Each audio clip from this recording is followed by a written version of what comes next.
Bon, le débat sur l'efficacité des politiques monétaires bat son plein, évidemment, avec la perspective de la réunion de la Banque Centrale Européenne ce jeudi 10 mars. Décision sur les taux à 13h45, suivie de la conférence de presse de Mario Draghi à partir de 14h30. Yannick Lopez est avec nous pour en parler. Bonjour Yannick. Bonjour. Responsable de la gestion de taux chez Ofi Asset Management. La BCE peut-elle réussir là où d'autres, la Bank of Japan par exemple, ont échoué, Yannick? Dure question. L'enjeu est évident, l'enjeu est clair. L'inflation, la BCE a toute légitimité, on va dire, pour délivrer et pour agir massivement jeudi prochain. C'est justifié par des chiffres d'inflation qui, vous avez dû le commenter la semaine dernière, ont replongé en territoire négatif, moins 0,2% en zone euro, dû à l'effet pétrole, mais pas que. Donc on sait la sensibilité de l'action de la politique monétaire de la BCE extrêmement sensible, fonction de réaction extrêmement importante à ce genre de statistiques. Donc forcément, jeudi, Monsieur Draghi va annoncer des choses. Ouais.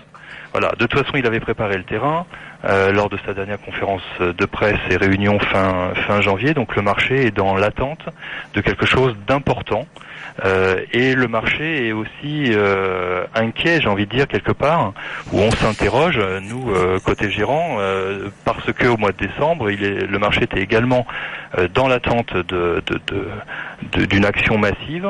Or, vous vous en souvenez, la communication autour de cette action avait été plutôt négative et les marchés avaient eu une réaction assez négative. Donc il y a cette angoisse quelque part que jeudi qui arrive, on est d'une certaine manière un peu un bis repetita de la réunion de décembre. Ouais, c'est ça qui est inquiétant. Au-delà des actions qui seront sans doute massives, la communication va être clé. Enfin, est-ce que l'atteinte de l'objectif de la BCE, qui est celui de la stabilité des prix, est encore crédible? Est-ce qu'elle peut être encore crédible à ce sujet? Elle a déjà fait beaucoup et on voit que on a presque une inflation qui est inversement corrélée à l'action de la BCE là, qui recule en territoire négatif, alors que l'action de la BCE n'a jamais été aussi importante qu'en ce moment, Yannick. Elle peut être encore crédible sur son objectif et son mandat?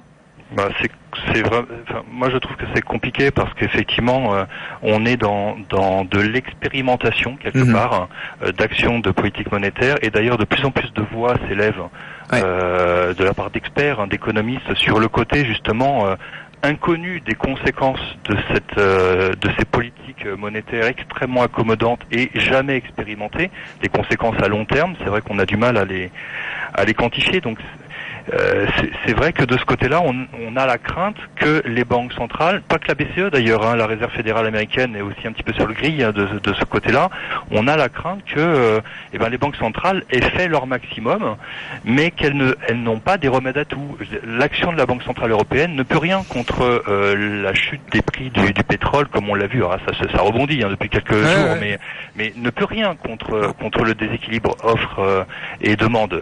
La surcapacité et la suroffre du pétrole, c'est pas en baissant les taux que vous ajustez l'offre de pétrole. Voilà. La Banque centrale européenne ne peut rien contre le vieillissement de la population, donc ne peut rien quelque part contre les mutations, les évolutions des comportements des consommateurs. Donc c'est assez compliqué. C'est vrai que c'est la question très importante de savoir est-ce que la Banque centrale européenne et les autres, la BOJ aussi effectivement, la Fed, ne sont pas arrivés pour l'instant à un peu leur limite en termes de capacité d'action. Mais quoi qu'il en soit, comme j'ai dit tout à l'heure, il y a quelques secondes, la Banque centrale européenne doit faire quelque chose. Oui, c'est ça. Elle va le faire. Elle va probablement utiliser d'ailleurs les mêmes outils qu'elle a utilisés en décembre dernier, à savoir probablement une baisse du taux de dépôt, qui est déjà en territoire négatif, probablement une extension ou un élargissement de son programme de rachat, va peut-être en acheter plus. Pour l'instant, elle en achète 60 milliards par mois, elle va peut-être monter à 70-75 milliards. Elle va peut-être nous réserver des surprises, elle va peut-être en acheter plus à court terme et un petit peu moins plus tard. Mais en tout cas, elle ne peut pas ne pas agir. Ouais, c'est ce qui est assez au regard de son mandat, la BCE et les autres banques centrales sont obligées d'agir, tout en sachant quand même que peut-être les armes et les outils utilisés aujourd'hui ont de moins en moins d'impact sur la réalité économique et notamment sur l'inflation. Merci beaucoup Yannick. Yannick Lopez, responsable de la gestion de taux chez Ofi Asset Management.